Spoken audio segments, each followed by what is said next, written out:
स्वागत है दोस्तों आपका हमारे चैनल ट्रांसपोर्ट गुरुजी में। और जैसा कि आप लोगों को पता है कि हमारा चैनल ट्रांसपोर्ट गुरुजी यूट्यूब का पहला लॉजिस्टिक और ट्रांसपोर्टेशन बिजनेस चैनल है, जहां पे कि मैं आपको हमेशा कुछ नई जानकारी देता हूं। दोस्तों, इंडस्ट्री वाइज जो मैं वीडियो लेकर के आया हूं उसका छठा पार्ट है और आज मैं आपको जानकारी देने वाला हूं दूध के ट्रांसपोर्टेशन का। दूध के इंडस्ट्री में आप कितना ट्रक का यूज कर सकते हैं, किस किस तरह के ट्रकों का यूज होता है, कितना इसमें चांसेस है ट्रांसपोर्टेशन का, पेमेंट किस तरह का हो सकता है और कितना आप यहां से कमा सकते हैं। अप्रोक्सीमेट आइडिया जो मैं बता रहा हूं, ये सारे जानकारी मैं आज आप लोगों के साथ शेयर करने वाला हूं। तो दोस्तों, जैसा कि हम मैंने बताया कि दूध इंडस्ट्री, तो आप लोग ऐसा मत समझिए कि दूध जो है एक कोई बड़ा व्यापार नहीं है इंडिया में।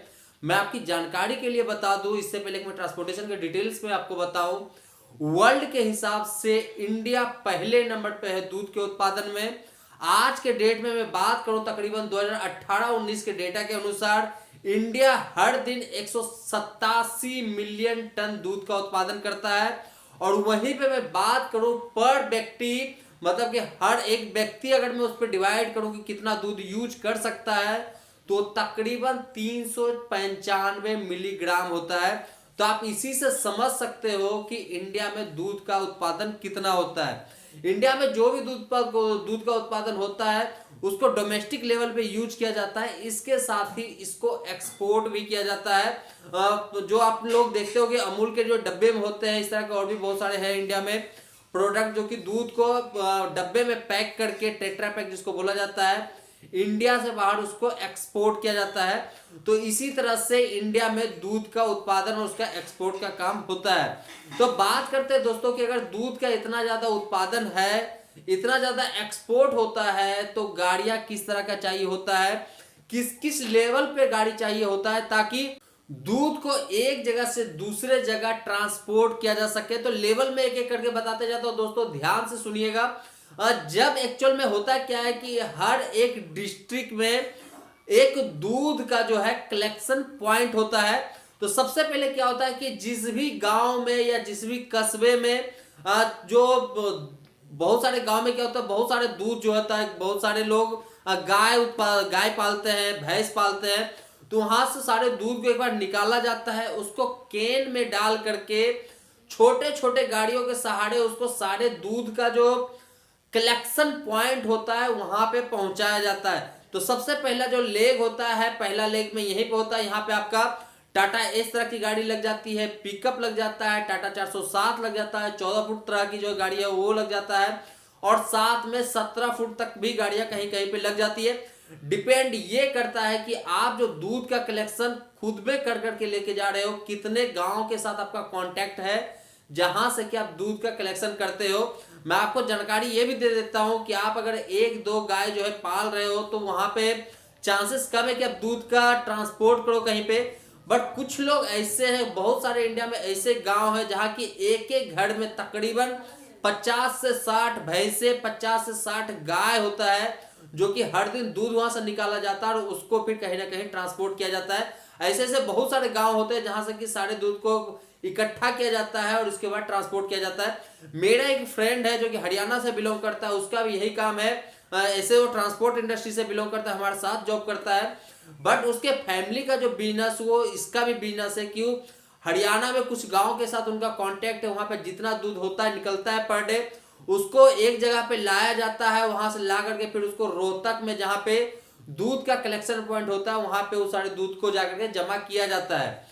तो वहां पे दोस्तों उनको जरूरत होता है हर दिन टाटा 407 और 14 फुट जैसी जो ट्रक होती है उसमें वो सारे दूध को केन में डाल करके ट्रांसपोर्ट करते हैं। तो ये एक जरिया है जहां से कि पहले स्टेप में आप दूध का ट्रांसपोर्टेशन करते हैं। दूसरा स्टेप आता है दोस्तों, अगर आपके पास टैंकर टाइप की जो गाड़ी है, जो एक्चुअल में दूध, लिक्विड दूध को जो एक जगह से दूसरी जगह के लिए ट्रांसपोर्ट किया जाता है, तो उस तरह की अगर आपके पास गाड़ी है तो उसका भी जरूरत यहाँ पे होता है। उसका जरूरत कहाँ पे होता है वो भी मैं आपको बता देता हूँ। जब भी दूध कलेक्ट हो जाता है, उस कलेक्शन किए हुए दूध को एक जगह से दूसरे जगह जहां पे कि प्लांट होता है एक्चुअल में दूध का, उसको सप्लाई किया जाता है वहां पे। तो ये जो बीच का जो ट्रांसपोर्टेशन होता है ये एक्चुअल में टैंकर से सप्लाई किया जाता है। और टैंकर जो होता है वो रेफ्रिजरेटेड टैंकर होता है। तो आपके पास अगर रेफ्रिजरेटेड टैंकर हो तो भी आप वहां पे जाकर के अपना बिजनेस कर सकते हैं, या फिर आपके पास क्लोज बॉडी जो रेफ्रिजरेटेड ट्रक है तो उसके सहारे भी आप वहां से ट्रांसपोर्टेशन का काम कर सकते हैं। ये दूसरा लेग हो गया। तीसरा लेग होता है दोस्तों, जब भी दूध मैन्युफैक्चर्ड हो जाता है तो वो मैन्युफैक्चर्ड दूध को एक जगह से दूसरे जगह ट्रांसपोर्ट किया जाता है। उसको ट्रांसपोर्ट 3 तरीके से किया जाता है। पहला होता है कि आपको ट्रेन के थ्रू उसको ट्रांसपोर्ट किया जाता है। आप देखते होंगे बहुत सारे ट्रेन के पीछे में एक टैंकर लगा होता है दूध का, तो एक उसके जरिए ट्रांसपोर्ट होता है। दूसरा होता है दोस्तों, टैंकर में ही दूध को डाल करके अलग अलग सिटीज में सप्लाई किया जाता है। जैसे कि आप अगर मदर डेयरी का दूध यूज करते होगे या अमूल का भी दूध यूज करते होगे, तो जो पैकेट में दूध आता है उसके अलावा आप देखते होगे बहुत सारे ऐसे जगह होते हैं जहां पे कि आपको टोकन डाला जाता है और लिक्विड दूध आपके बर्तन में निकलता है। वहां पे टैंकर तरह का जो ट्रक होता है, जो रेफ्रिजरेटेड ट्रक होता है, वहां पे उस तरह के ट्रकों का यूज होता है। इसके अलावा हम बात करते हैं कि जब दूध को मैन्युफैक्चर करके उसको पैकेट कर दिया जाता है, मतलब पैक जब कर दिया जाता है, तो वहां से अब उसको ट्रांसपोर्टेशन के लिए अलग अलग ट्रकों का जरूरत होता है। वो ट्रक हो सकता है आपका 14 फुट का ट्रक हो सकता है 17 फुट का हो सकता है, टाटा एस भी हो सकता है, पिकअप भी हो सकता है। तो इतने तरह का ट्रकों का जरूरत होता है। कुछ ट्रक स्पेशली जो है दूध के लिए डिजाइन किया जाता है, जहां पे कि आप देखते होंगे कि रेक वाइज बना होता है, जहां पे कि दूध के ट्रे को डाला जाता है और उसको ट्रांसपोर्ट किया जाता है। तो इस तरह के ट्रकों का इस इंडस्ट्री में रिक्वायरमेंट होता है। वहीं पे दोस्तों अगर मैं दूध के कंपनियों की मैं बात करूं तो आज के डेट में इंडिया में जो नामी गिरामी कंपनी है दूध के, उसमें से कुछ मैं नाम बताता हूं। अमूल हो गया, सुधा हो गया, मदर डेयरी हो गया, ओमफेड हो गया, सरस हो गया, पारस हो गया। इस तरह की बहुतों कंपनी है जो दूध का प्रोडक्शन कर करके उसका पैकेजिंग कर करके दूध को रिफाइन करके मार्केट में सेल करती है। तो आप सोच सकते हो, अगर एक छोटा सा कंपनी ले लो, सुधा डेयरी, जो कि बिहार की एक कंपनी है, तो उसका पता नहीं पूरे बिहार के अंदर, झारखंड के अंदर, कुछ यूपी के अंदर, कुछ वेस्ट बंगाल के अंदर कितने सारे ब्रांचेज हैं और कितना वहां से ट्रक निकलता होगा। जबकि एक छोटा सा ज्यादा बड़ी कंपनी नहीं है सुधा डेयरी।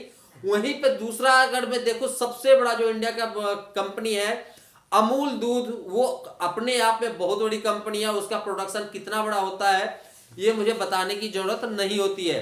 अब हम बात करते हैं दोस्तों, इसके अलावा जो है अगर दूध का ट्रांसपोर्टेशन करना चाहते हो तो किस तरह से कर सकते हो। जो दूध का प्रोडक्शन, जो वहां से गाय भैंस से जो दूध निकाला जाता है, उसको अलग अलग कंटेनर में डाल करके, मतलब दूध का जो कंटेनर होता है उसमें डाल करके बहुत सारे रेस्टोरेंट में उसका ट्रांसपोर्टेशन किया जाता है। बहुत सारे जो रेस्टोरेंट होते हैं बड़े बड़े, उनको दूध का जरूरत होता है। मिठाई के जो दुकान होते हैं उनको दूध का जरूरत होता है, तो आप वहां पे भी उसको ट्रांसपोर्ट कर सकते हैं। यहाँ पे बात आ जाती है कि अगर आप इस तरह से ट्रांसपोर्टेशन करते हो तो आपको कहां से कितना पैसा मिल सकता है। तो पहला जो लेग होता है दोस्तों, जब आप गांव से किसी दूध के कलेक्शन सेंटर पे ले जा करके जमा करते हो दूध को, यहाँ पे एक्चुअल में आपको जो है पैसा मिलने वाला है जो बंदा दूध का कलेक्शन करता है उसके पास से। दूसरा होता है जो कि वहां से कंटेनर निकल करके किसी फैक्ट्री में जाकर के दूध को रिफाइन किया जाता है। इस कंडीशन में आपको वहां पे उस कंपनी के साथ कांटेक्ट करना पड़ता है जो दूध का पैकेजिंग रिफाइनिंग वगैरह करता है, जैसे कि सुधा हो गया, अमूल हो गया, मदर डेयरी हो गया, पारस हो गया, सरस हो गया, ये सारी कंपनियों के साथ। तीसरा लेग आता है दोस्तों, जब दूध मैन्युफैक्चर्ड हो जाता है और उसको लास्ट माइल तक पहुंचाया जाता है, मतलब कि दुकानों तक पहुंचाया जाता है, तो इस कंडीशन में आपको तकरीबन जो है पेमेंट आपको वही कंपनी करने वाली है जहां से कि दूध बन करके निकल रहा है, पैकेजिंग होकर के निकल रहा है, ट्रांसपोर्ट लास्ट टाइम के लिए हो रहा है। वो सारी कंपनी आपको पेमेंट उसका कर सकती है। उसमें से फिर वही नाम आता है, चाहे वो अमूल हो, सरस हो, पारस हो, सुधा हो, मदर डेयरी हो, इस तरह की जो भी कंपनी है, वहां पे जो आपको पेमेंट मिलता है वो सारे के सारे कॉन्ट्रैक्ट बेस पे होते हैं।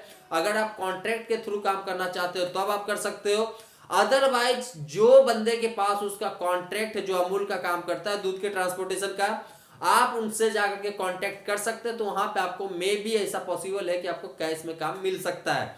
तो ये 3-4 स्टेप्स है दोस्तों जहां पे कि जाकर के आप दूध के ट्रांसपोर्टेशन का काम कर सकते हैं। डिपेंड आपके ऊपर करता है कि आप किस लेग में जाकर के, इसको एक्चुअल में लेग ट्रांसपोर्टेशन बोला जाता है।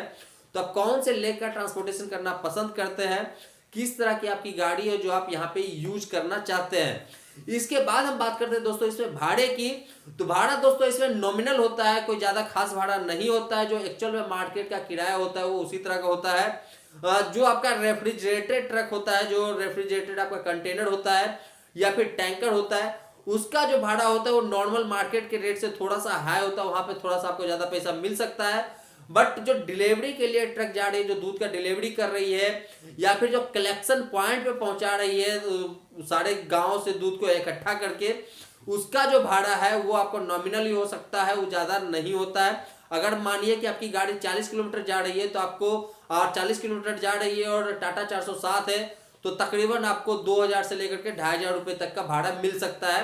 तो इस तरह का वहां पे भाड़े का जो है डिजाइन है, इस तरह का कॉन्सेप्ट है जो आपको वहां से मिल सकता है। तो दोस्तों इसमें तय आपको करना है कि आपको कौन सा लेग का बिजनेस करना है, किस तरह से बिजनेस करना है। और इसके लिए और भी कोई जानकारी चाहिए तो आप मेरे से कमेंट में पूछ सकते हो, आप मेरे से इंस्टाग्राम पे कांटेक्ट कर सकते हो। मेरा इंस्टाग्राम आईडी है ट्रांसपोर्ट गुरुजी के नाम से।